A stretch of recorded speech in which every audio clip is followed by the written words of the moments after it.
जी अस्सलाम वालेकुम। मैं जलील खान कुराची, आप मेरे यूट्यूब चैनल देख रहे हैं। आज एक मरतबा फिर सीमा हैदर वाले मामले के ऊपर गुफ्तगू करेंगे। कुछ नई अपडेट्स आई हैं पाकिस्तान की सतह पर और कुछ नई अपडेट्स आई हैं भारत की सतह पर। दोनों चीजों के ऊपर गुफ्तगू करेंगे, लेकिन इससे पहले थोड़ा सा मैं आपके साथ बैकग्राउंड शेयर करना चाहूंगा ताकि मैं अपनी बात को इस बात के साथ कनेक्ट कर सकूं। हुजूर वाला, आपको याद होगा 8 सितंबर को एक दरखास्त दी गई थी रोशन अली अजीम की जानब से। रोशन अली अजीम गुलाम हैदर के पाकिस्तान में वकील हैं। वैसे तो वकला की एक टीम आप कह सकते हैं जो गुलाम हैदर साहब की है। रोशन अली अजीम जो सुप्रीम कोर्ट के वकील हैं, सिंध से उनका ताल्लुक है, वो वकील हैं। इस तरह अगर पंजाब की बात की जाए तो फयाज रामे साहब हैं, वो उसको इस केस को रिप्रेजेंट कर रहे हैं पंजाब की सतह पर। तो रोशन अली अजीम ने 8 सितंबर को एक दरखास्त दी थी पुलिस स्टेशन मलीर कैंट में, यानी कराची में। और उस दरखास्त में बेसिकली सीमा के मुतल्लिक सारी डिटेल दी गई है। यानी सीमा का CNIC नंबर ये है, उनका उसके घर का एड्रेस ये है, उनके बच्चे इतने हैं, फलां तारीख को गुम हुई, ये सारी चीजें लिखी गई हैं उस दरखास्त में। और जो भी मुतलका इदारे हैं, उन मुतलका इदारों को इन्वेस्टिगेशन के लिए दी गई है। अब मुतलका इदारे इस चीज के ऊपर इन्वेस्टिगेट भी कर रहे हैं। अब सवाल ये पैदा होता है, क्या इससे पहले दरखास्त नहीं दी गई थी?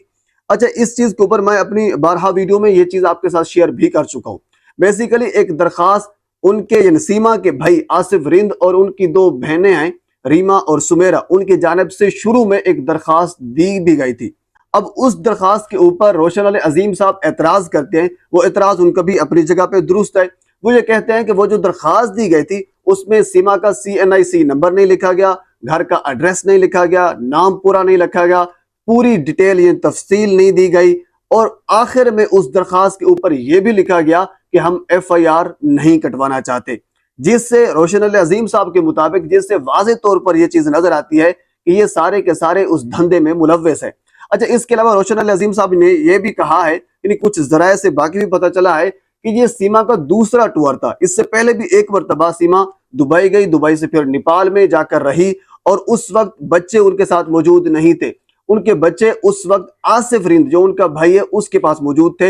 इसका मतलब यह हुआ कि रीमा जो आसिफ रिंद है या फिर उसकी रीमा बहन है, सुमेरा है, इन सारी फैमिली को सीमा का पता था कि सीमा क्या कुछ कर रही है और क्या कर रही है। फिर दूसरी मरतबा वो घर आई अपने बच्चे लेकर, दूसरी मरतबा वो यानी दुबई गई, दुबई से फिर नेपाल, नेपाल से फिर गैर कानूनी तरीके से भारत पहुंची।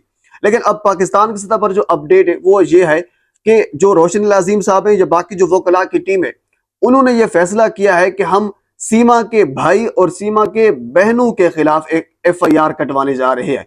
यानी अब इन्वेस्टिगेट, यानी वो खुद ये एक दरखास्त दायर करने जा रहे हैं कि मुतलका इदारों को ये कह रहे हैं कि इन लोगों से इन्वेस्टिगेट करें, क्योंकि इनके ताने बाने जो सीमा वहां से गई, जिस तरीके से गई, इनकी मर्जी से गई, सारा इनको पता है। ये दरखास्त का मुद्दा होगा जो मेरे जराये ने मुझे बताया है। अब ये FIR कब कटेगी, कब दरखास्त दायर होगी, ये अभी तक तो कंफर्म नहीं हुआ, लेकिन ये कंफर्म हो चुका है कि अब सीमा के जो भाई और बहनें हैं या बाकी उनके वालिदैन हैं या जो भी फैमिली मेंबर हैं, उनके खिलाफ एक मुकदमा दायर होने वाला है। और उसके बाद फिर सीमा का रिएक्शन क्या होगा, क्योंकि अभी तक तो सीमा भारत में बैठी है और पाकिस्तान के खिलाफ बकवास भी कर रही है और पाकिस्तान के खिलाफ बहुत सी बातें भी कर रही है कि मैं मुतमईन हूं, मैं ये हूं, मैं वो हूं। इवन कि आज मुझे यकीन माने कुछ दिन पहले मैंने देखा था, काफी अफसोस हुआ इस चीज के ऊपर, एक भारतीय जो वकील, इवन कि मुझे समझ नहीं आती किस किस्म का वकील है। हालांकि होता यह है कि हमने खुद भी बहुत से केस कह लीजिए कि देखे हैं, इसमें जो क्लाइंट होता है वो वकील के पीछे भागता है, लेकिन ये एक मुनफरद इनफरादी नौयत का केस है जिसमें वकील साहब खुद सीमा साहब के पीछे भाग रहे हैं, सीमा साहब के घर जा रहे हैं, वो अपने राखी वो हाथ पे बंधवा रहे हैं, पता नहीं क्या कुछ कर रहे हैं। बहरहाल लेकिन अजीब किस्म की सूरत हाल है। लेकिन जिस चीज पर मुझे अफसोस हुआ वो आपके साथ मैं जरूर शेयर करना चाहूंगा, वो ये है कि किसी वकील को कम से कम ये तहजीब सिखाई जाती है, जो लॉ ऑफ मोरालिटी है वो सिखाया जाता है कि आप किसी दूसरे मुल्क के इंटरनल मामलात में मुदाखलत नहीं कर सकते। अगर सीमा पाकिस्तान के खिलाफ नारे लगाती है तो उसे कोई कहता है तभी लगाती है, और इसी तरह जो छोटे छोटे बच्चे वो भी अगर पाकिस्तान के खिलाफ नारे लगा रहे हैं और इस किस्म के नारे के मुर्दाबाद के नारे, तो इससे क्या तासुर मिलता है? बेसिकली इससे एक तहजीब जो होती है, इससे एक कह लीजिए जो तरबियत होती है वो नजर आती है। अब छोटे बच्चे हैं, उनसे आप कोई चीज भी कहलवा सकते हैं, इसमें कोई बड़ी बात नहीं है। कि पर ये मुझे अजीब किस्म की सूरत हाल लगी, खुसूसन AP सिंह जो उनके वकील है उनकी जानब से इस किस्म का कदम।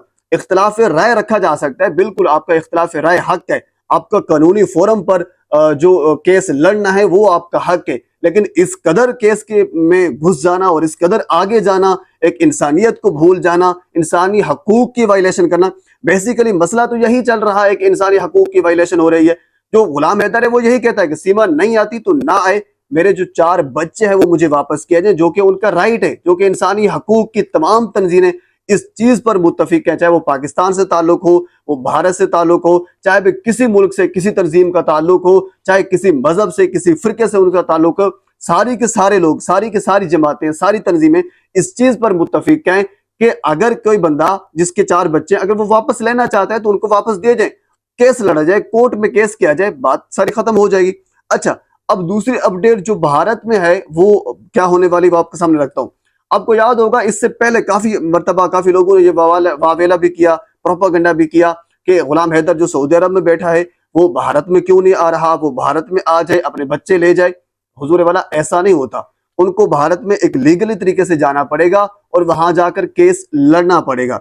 अब जो चीज मेरे तक पहुंची है, जो जराए ने मुझे बताया है, वो ये है कि बहुत से ऐसे वकला हैं भारत में जो फ्री ऑफ कॉस्ट गुलाम हैदर साहब का केस लड़ना चाहते हैं।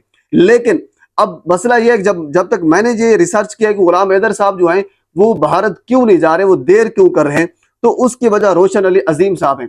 जब रोशन अली अजीम साहब से पूछा गया कि आप क्यों नहीं जा रहे भारत में, तो उन्होंने कहा कि जी बिल्कुल मैं भारत में जाऊंगा, उनकी बार कौंसिल से बात करूंगा, वहां जाकर उनकी अदालत में केस लड़ूंगा और जीत कर भी आऊंगा। लेकिन मसला यह है कि जहरी सी बात है, किसी भी मुल्क के कुछ इंटरनल मामलात होते हैं, पहले आपको अपने इंटरनल मामलात जो हैं वो संभालने होते हैं, उस पर जो इंटरनल फोरम होता है उस पर बात करनी होती है, यानी जो कानूनी तरीकाकार होता है उसको फॉलो करना होता है, तो उसके बाद जाकर आप किसी दूसरे मुल्क में जाकर जो है वो केस लड़ सकते हैं। ऐसा मुमकिन नहीं है। और इसी तरह जब पाकिस्तान के जो अंदरूनी मामलात हैं, जिस तरह पाकिस्तान में एक यानी इंसाफ का एक निज़ाम है, तो उसके तहत वो चलना पड़ेगा। बात रोशन अली अजीम साहब की मुझे बहुत अच्छी लगी है, यानी जो कानूनी फोरम पाकिस्तान में है, जो कानून हमें जिस चीज की इजाजत देता है, पहले हम कोशिश करेंगे कि पाकिस्तान के जो भी कानूनी फोरम है उनको इस्तेमाल करते हुए पाकिस्तान में बैठते हुए बच्चे वहां से वापस लाए जाएं। ये मुमकिन है, कोई गैर मुमकिन नहीं है, बिल्कुल ऐसा हो सकता है।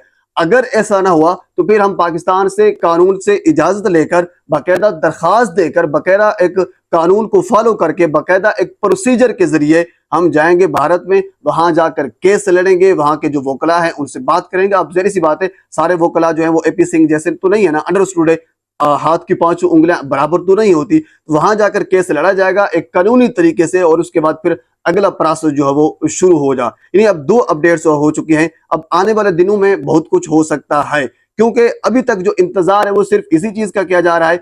8 सितंबर को एक दरखास्त दी गई थी, अब जो अगली दरखास्त है वो आसिफ रिंद, जिन सीमा के जो भाई हैं और सीमा की 2 बहनें हैं, उनके खिलाफ दायर की जा रही है। उसके बाद फिर इनको इन्वेस्टिगेशन, जो मुतलका इदारे हैं वो इनकी इन्वेस्टिगेट करेंगे, और उसके बाद फिर एक रिपोर्ट मुरतब होगी और अदालत में पेश होगी, और उसके बाद फिर उनके जो बच्चे हैं गुलाम हैदर साहब को, उनको वापस लाने का जो प्रोसेस है वो शुरू होगा। अब आपको इस सारे प्रोसेस की समझ आ गई होगी, पर अब तक की ये अपडेट है। मजीद इस हवाले से मैं जरूर आपको आगाह करता चलूंगा। एक मरतबा फिर आपसे गुजारिश है, मेरे चैनल को सब्सक्राइब कर दें ताकि आने वाली हर इंफॉर्मेटिव वीडियो आप तक पहुंच सके। अल्लाह हाफिज।